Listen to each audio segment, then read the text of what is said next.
There's one more thing that I would like to say about this so-called Chinese spy balloon.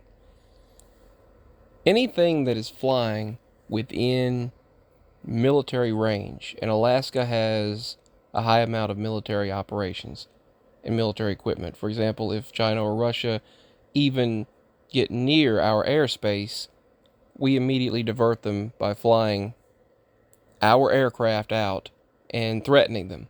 And we send our warships and our planes over, and if they don't leave, well, you know what happens. And usually, so far, they wind up leaving the airspace or leaving the waters. So, with that in mind, you're telling me that this object went all the way down to Montana without being spotted by any of our equipment, when you and I can be on a cell phone and be pinged and our location is immediately tracked?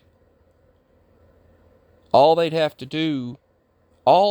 aircraft put out some sort of frequency that is emitting from the object itself, its location, and the source of the tracking. If our military really wanted to know where it was coming from, all they would have to do is put out a frequency, a radio frequency,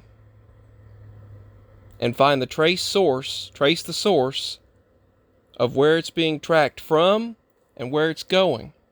That's all. It's not rocket science. It's not difficult. Beam a frequency. See where the object pinged to.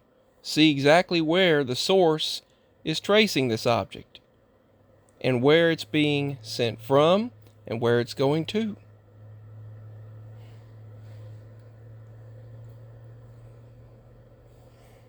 Otherwise, they're hiding something. That's the last thing I have to say about this.